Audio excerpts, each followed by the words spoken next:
जय Bholenath. Welcome back. नमस्ते। कैसे हैं आप सब? उम्मीद करती हूँ आप सब अच्छे होंगे, आपके घर परिवार में सब कुशल मंगल है।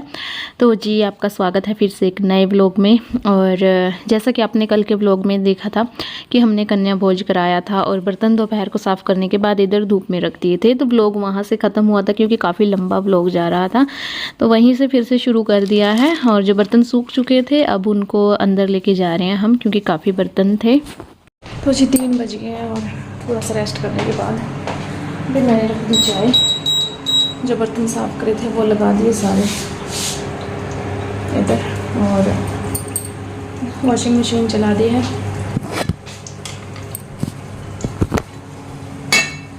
सभी चाय पी के कपड़े वॉश करूँगी।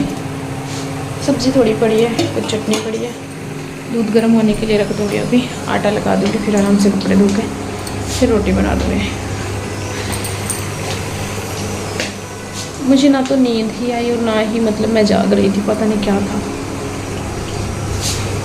चलो चाय बना देती हूँ।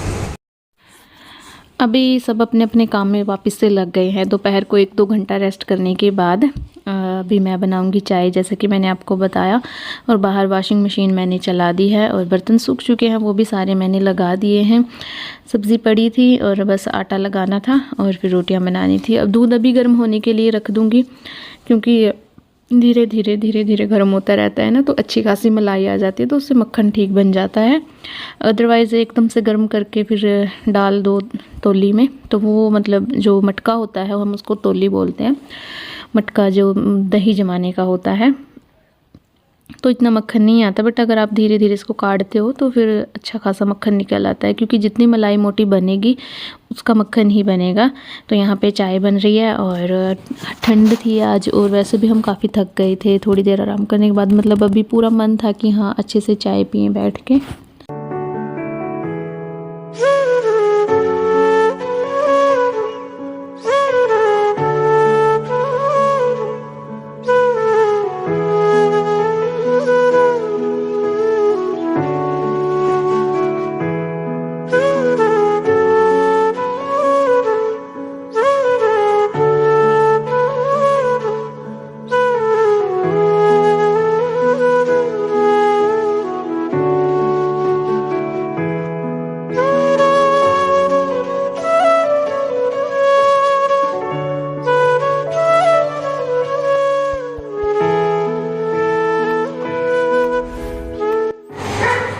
तो जी कपड़े वॉश हो गए और बर्तन दूध वाले सब मैंने कर दिए हैं। किचन वैसे तो साफ़ कर दिया अब के लिए, दूध जमा दिया और दूध की रज़ाई निकाल दी है काफ़ी दिनों से, आटा लगा दिया। कपड़े दिखाती हूँ। कपड़े ऑलमोस्ट सब धुल गए और यहीं पे सुखा दिए हैं, क्योंकि फिर अभी बाहर तो फिर से उतारने पड़ते, इसलिए सारे यहीं पे फैला दिए और पंखा चला दिया। बस एक ड्रेस मेरे ससुर जी की है जो इन्होंने अभी निकाली है, तो वो वॉश हो रही है, तो वो निकालनी है। जाके आग जलाती हूँ और रोटी बनाती हूँ। चलिए, मुझे हल्की हल्की सर दर्द हो रही है, तो चलिए बुखार ना हो जाए, मुझे उससे बड़ा डर लगता है।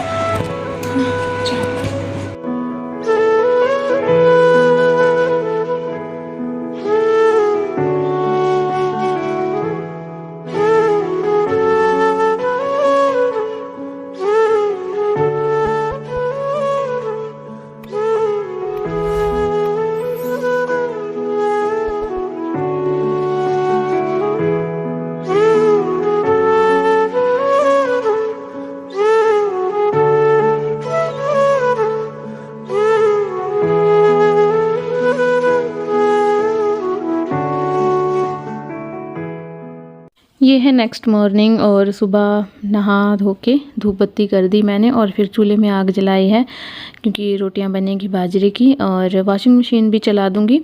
हाँ कल शाम को कपड़े वॉश करे थे, पर वो कल के थे। आज जो सुबह मतलब हो गए हैं वो कपड़े वॉश करने हैं। बच्चे रेडी हो चुके हैं, पक्ष बस अब भोलेनाथ जी को जल चढ़ाएगा, सूर्य देव को जल चढ़ाएगा, और फिर बस बच्चों की दादी जी रोटी बना देंगी। मैं टिफ़िन वगैरह पैक कर दूंगी और वो बच्चे साथ ही साथ खाते रहेंगे और तब तक जो चाय बनानी होती है और खाना देना होता है वो काम मैं करूँगी। Good morning, welcome back. तो जी आज है ट्यूसडे, मंगलवार है और टाइम हो गया 10:30। घर सारा साफ़ है, साफ़ कर दिया है, मतलब झाड़ू पोछा हो गया, कपड़े वॉश हो गए हैं सारे। और आज काफ़ी ठंड लग रही है। सब 2 दिन से बोल रहे थे सर्दी हो गई, मुझे नहीं लग रही थी, पर आज लग रही है कि हाँ आज सर्दी हो गई। और देखिए ये मैं रोटियों का पोना ये धोना भूल गई, अब धोना पड़ेगा। तो और आज मेरे 4000 सब्सक्राइबर हो गए। Thank you so much. जिन्होंने सपोर्ट किया उनको भी, जिन्होंने हेट किया उनको भी, जिन्होंने बैक साइड कमेंट किए उनको भी, और जिन्होंने फ्रंट में चैनल पे कमेंट किए उनको भी, सबको थैंक यू। बहुत ही कम टाइम में, मतलब कहने को तो 2 साल होने वाले हैं, बट 2 साल होने में अभी 2-3 महीने बाकी हैं। पर भगवान की दया से बहुत, मतलब जैसे YouTube एक प्लेटफॉर्म है, बहुत बड़ा प्लेटफॉर्म है, और यहाँ पे एक सब्सक्राइबर बड़ी मुश्किल से मिलता है, क्योंकि हम बहुत सोचने के बाद ना किसी चैनल को सब्सक्राइब करते हैं। अदरवाइज़ हम ऐसे भी देखते रहते हैं, हमें कोई फ़र्क नहीं पड़ेगा सब्सक्राइब करे ना करें, मतलब सब्सक्राइबर को कि वो चैनल को सब्सक्राइब करे ना करे, हमें तो बहुत फ़र्क पड़ेगा, क्योंकि हमें तो चाहिए कि हाँ हमारी इतनी फैमिली हो गई है। और तो आज मेरे 4000 सब्सक्राइबर कंप्लीट हो गए हैं। 3000 तो मेरे लास्ट ईयर ही हो गए थे, तो 1000 फिर से अब मेरे हो गए हैं। Thank you so much. और बाकी अभी हाँ मेरा जो टाइम है वो भी थोड़ा सा गेन होने लगा है, और जो वीडियोस का मेरा टाइम अभी पॉज है वो तो नहीं हुआ है, वो जब ऐड होगा तब मेरा पिन कोड भी आ जाएगा, और देखते हैं कब तक आएगा, है ना। मैं मेहनत कर रही हूँ और कुछ लोग मजाक उड़ाते हैं मेरा, तो उड़ाने दो भाई, अभी उनका टाइम है मजाक उड़ाने का, कभी अपना टाइम आएगा, देखते हैं फिर। तो चलिए बस अभी क्या सीन है, कपड़े सुखा के आने हैं ऊपर, और फिर क्या करना है, फिर रायता बनाऊंगी दोपहर को, शाम को बनेगी पत्ता गोभी, तो दोपहर को बनेगा रायता। इसीलिए पहले कपड़े सुखा के आके रायता बना के रोटी बना के फिर मैं आज धूप में बैठूंगी थोड़ी देर के लिए। वैसे मुझे सूट कट करना था, पर देखती हूँ अगर मन किया तो कट कर लूँगी, अदरवाइज़ फिर देख लेंगे, है ना। चलिए, तो जी जैसा कि मैंने बताया 4000 सब्सक्राइबर हो गए, तो उसके लिए थैंक यू सो मच। मैंने पोस्ट भी डाली थी, और पर्सनली भी आपको मैं थैंक यू बोल रही हूँ कि थैंक यू सो मच, आपने मतलब इतना प्यार दिया। और कुछ लोग वीडियोस देखते हैं वो चैनल सब्सक्राइब नहीं करते हैं, तो प्लीज़ आप भी सब्सक्राइब कर दीजिएगा। और यहाँ पे जैसा कि जो रोटियों का पोना होता है, जो रोटियों की बास्केट होती है उसके अंदर रखने का कपड़ा होता है, उसको अच्छे से मैंने वॉश कर दिया है। और अभी फिर कपड़े सुखा के फिर मैं दोपहर का खाना बनाऊंगी। आज खेत में खाना जाएगा, इसीलिए मैं जल्दी से मतलब खाना बना दूंगी, क्योंकि फिर मतलब हस्बैंड आएंगे मेरे, तो वो खाना लेके खेत जाएंगे, क्योंकि खेतों में अभी मतलब जो यूरिया खाद वगैरह डालनी है उसका काम चला हुआ है, तो वहाँ पे मेरे ससुर जी खाद डाल रहे हैं, तो उनके लिए वहीं पे खाना जाएगा और हम यहीं पे खाएंगे। बच्चों की दादी जी गई थी कीर्तन में, तो वो भी नहीं है, मैं घर पे थी अकेली, तो जो काम थे फिर फटाफट ख़त्म करने थे। और कपड़े तो वॉश हो गए थे, पर चूल्हे की पुताई बाकी थी, क्योंकि जब सुबह झाड़ू लगाया था तब तो मतलब ये था कि अभी फिर से आग जलेगी, और फिर पूरा दिन चूल्हा ऐसे ही पड़ा रहता है तो अच्छा नहीं लगता। तो अर्ली मॉर्निंग तो मैं नहीं लगाती। अब फिर खाना बना था, सुबह रोटियां बनी थी, उसके बाद फिर जब आग निकाली इसकी तब बहुत चूल्हा गर्म था, और गर्म चूल्हे पे अगर आप एकदम से ऐसे पुताई करते हो, मिट्टी की लिपाई करते हो, तो वो फट जाता है, चूल्हा टूट जाता है, मतलब अंदर से जो इसकी मिट्टी है वो उखड़ जाती है, निकल जाती है इसके अंदर से। तो फिर अभी ठंडा हो गया है चूल्हा, और जब हल्का सा गर्म होता है ना चूल्हा और उसके ऊपर हम मिट्टी की पुताई करते हैं, बहुत सौंधी सौंधी सी खुशबू आती है, बहुत ही मतलब जैसे बारिश की खुशबू होती है ना मिट्टी के ऊपर, गर्मियों में पड़ती है तो एक अच्छी सौंधी सी खुशबू उठती है, मिट्टी की खुशबू बोलते हैं उसको, तो वो आती है और सच में मुंह में पानी आ जाता है। तो चलिए मुँह के पानी को पी लेते हैं और अभी रायता बनाते हैं। तो रायता मैंने इसमें हरी मिर्च और अदरक लहसुन मैंने इसमें कूट लिया है, हरी मिर्च मैंने काट ली है। तो बस अदरक और लहसुन को थोड़ा सा भुनने के बाद इसमें डालूँगी प्याज और हरी मिर्च पहले डाल दिए ताकि ये भुन जाएं, ताकि फिर मुंह में आए तो एकदम से मतलब मुंह ना जले। और वैसे तो मैंने कई बार रायता शेयर कर रखा है, पर चलो बन रहा है काफ़ी दिनों बाद, तो इसीलिए कोई भी मतलब ऐसे होता है ना, कुछ नए सब्सक्राइबर होते हैं। तो अब मैंने डाल लिया प्याज का। काफ़ी बार मैं कड़ी पत्ता भी डाल देती हूँ, बट बस आज नहीं डाला, मतलब मूड पे डिपेंड करता है। वैसे मेरे घर में ही लगा हुआ है कड़ी पत्ता, बाहर जाने की ज़रूरत नहीं है। और प्याज भुनने के बाद इसमें फिर नमक मिर्च हल्दी वो डालूँगी, और इसमें थोड़ा सा मैंने पानी डाल दिया है क्योंकि तेल बहुत कम डाला था मैंने। कोशिश करती हूँ आजकल मैं कम तेल डालूँ ताकि हेल्थ पे भी कोई असर ना पड़े। पर ये होता है ना, कई सब्जियाँ ऐसी होती हैं जो पकानी होती हैं, वो तेल में ही पक के अच्छी बनती हैं। अगर उनको आप पानी में उबालो, जैसे गोभी होगी गाजर होगी, तो इनका मतलब टेस्ट ही बेकार आता है। मतलब ये भी नहीं मैं कहती कि बहुत ज़्यादा तेल डालो, पर इतना तो डालो कि ये थोड़ा सा पक जाए। और इसमें अभी मैं थोड़ा सा सिर्फ एक चम्मच में पानी डालूँगी। तो बहुत सूखा था, इसीलिए मैंने इसके अंदर तभी 1 चम्मच पानी डाल दिया था और इसको पकने के लिए छोड़ दिया था। और फिर मैं डालूँगी इसमें टमाटर पकने के बाद। अब इसके अंदर मैं नमक और मिर्च भी डाल दूँगी ताकि टमाटर जल्दी से गल जाए। और मिर्च नमक बहुत कम डालिएगा क्योंकि आप बाद में ऐड कर सकते हो रायते में, पर अगर ज़्यादा हो गया तो फिर उसका थोड़ा सा फिर हम कुछ कर ही नहीं पाते। तो पानी भी डाल दिया। अभी इसको थोड़ी देर पकने के लिए छोड़ दूंगी बिल्कुल लो फ्लेम पे ढक के, और तब तक मैं लगा लूँगी आटा। जब तक आटा लगेगा तब तक ये पक भी जाएगा, उससे पहले ही पक जाएगा। तब इसको बंद कर दूंगी और ठंडा होने के लिए रख दूंगी। कुछ लोग गर्म में ही दही ऐड कर देते हैं, पर हम नहीं करते क्योंकि दही एकदम से खट्टा भी हो जाता है और वो पानी छोड़ जाता है, तो हमें वो बिल्कुल अच्छा नहीं लगता।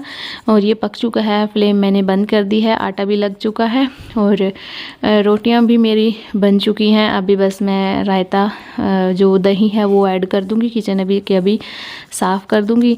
बाकी दोपहर को कोई ख़ास खाना नहीं खाता है, इसीलिए बस गैस पे ही बना देती हूँ। और 4 रोटियां बच्चों के लिए बना के रख देती हूँ क्योंकि वो स्कूल से आने के बाद फिर खा लेते हैं। कभी अगर नहीं मन होता तो नहीं भी खाते, पर ऑलमोस्ट खा ही लेते हैं ज़्यादातर, तो उनके लिए बना के रख दूँगी। और मैं तो नहीं खाऊँगी क्योंकि सुबह का खाना ही मतलब बाजरे की रोटी काफ़ी हैवी हो जाती हैं। 2 रोटियाँ हम खा लेते हैं, 2 मैं खाती हूँ, मेरे हस्बैंड खाते हैं और 2 ही मेरे ससुर जी खाते हैं। तो हमारे यहाँ खाना बहुत ही मतलब देखा जाए तो बहुत ही कम है, मतलब जिस हिसाब से आदमी हैं और हम औरतें हैं घर में, बहुत कम ही खाना हमारे यहाँ खाया जाता है। कुछ लोग मैंने देखा बहुत ज़्यादा रोटियाँ खाते हैं, तो रोटियाँ ज़्यादा खानी भी नहीं चाहिए। पर हाँ, अगर किसी को डाइजेस्ट हो रही हैं वो अलग बात है, पर फिर भी कोशिश करें कि खाना कम ही खाएँ, टाइम टू टाइम ही खाएँ। कई बार मुझे थोड़ा सा मतलब जब मैं डिप्रेशन में होती हूँ ना, मैं बहुत ज़्यादा चीज़ें खाती हूँ, रोटी फिर भी नहीं खाती, बट कभी कुछ खा लिया कभी कुछ खा लिया, ऐसे चलते रहते हैं। और ये मेरी मतलब मुझे फिर समझ आ जाता है कि हाँ थोड़ा सा दिमाग घूमा हुआ है। और यहाँ पे मैंने तवे पे थोड़ी सी कसूरी मेथी डाल दी है, हल्का सा गर्म था तवा, तो इसके ऊपर ये हल्की सी भुन जाएगी। और ये मत सोचना कि मुझे कोई टेंशन रहती है, वो बात नहीं है। पर जब हमारा दिमाग ज़्यादा खर्च होता है ना, तो वो मतलब खाने के लिए मांगता रहता है, तो उसी में चले रहते हैं। बट कोशिश करती हूँ कि मैं ना खाऊं। और यहाँ पे मैं टेस्ट कर रही हूँ रायता। वो कभी कभी होता है मेरे साथ, ऐसा नहीं है कि मैं पागल हूँ, ठीक है। अभी कुछ लोग मतलब इसको बहुत सीरियस ले लेंगे। तो नमक मैंने और डाला है क्योंकि कम था, मैंने बोला था ना कम बाद में डाल सकते हैं, पर अगर ज़्यादा हो गया तो वो नहीं निकल सकता। तो कस्तूरी मेथी थी जो वो हल्की सी रोस्ट हो गई थी, मैंने उसको हाथों से मसल के इसमें डाल दिया है लास्ट में। तो बहुत टेस्ट आता है इसका, बहुत अच्छा टेस्ट आता है इसका, तो आप ट्राई कीजिएगा। और बस इसके बाद फिर रायता हमारा बनके तैयार है। बस अभी सारा काम हो गया दोपहर का कंप्लीट। और बस यही होता है मेरा दोपहर का, बिल्कुल छोटा सा रूटीन होता है, इसलिए मैं ज़्यादातर दोपहर के व्लॉग बहुत कम बनाती हूँ। और अब बस इतना काम करने के बाद मैं थक गई हूँ, तो मुझे खुद को ट्रीट देनी है। ट्रीट आज मैं कॉफ़ी की दूँगी खुद को। वैसे तो बच्चों की दादी जी के लिए चाय बनती है ना, अगर मुझे कभी मन करता है तो मैं उसी से ले लेती हूँ, बट अभी तो उसी चाय से मतलब ले लेती हूँ। और बट आज मन था कि कॉफ़ी पीऊँ, और इससे थोड़ा दिमाग रिलैक्स भी हो जाता है। तो अभी बनाऊंगी अपने लिए कॉफ़ी और फिर बच्चों के दादाजी का टिफ़िन है जो वो पैक करके रख दूंगी। जब कोई जाएगा खेत तो उनकी रोटी साथ में लेके चले जाएंगे। वैसे खेत में खाना बहुत ज़्यादा टेस्टी लगता है। अगर इंसान कोई 4 रोटी खाता है ना तो वो 6 खा जाएगा, ऐसा होता है खेत में। तो यही था आज के इस व्लॉग में। आई होप आपको अच्छा लगा होगा। अच्छा लगा तो प्लीज़ लाइक करना, शेयर करना, कमेंट करना, और चैनल पे नए थे तो प्लीज़ प्लीज़ प्लीज़ चैनल को सब्सक्राइब करते जाइएगा और फैमिली एंड फ्रेंड्स के साथ शेयर ज़रूर कीजिएगा। और बस अभी मिलती हूँ अब आपसे कल इसी व्लॉग को कंटिन्यू करते हुए, क्योंकि व्लॉग फिर काफ़ी लंबा हो जाता है और फिर आप स्किप कर देते हो, जो कि बिल्कुल अच्छा नहीं है, क्योंकि फिर मेरी सारी मेहनत पानी में जाती है। चलिए फिर अब मिलती हूँ आपसे कल, तब तक के लिए अपना ख्याल रखिएगा। Take care, bye bye, have a good day, thank you for watching.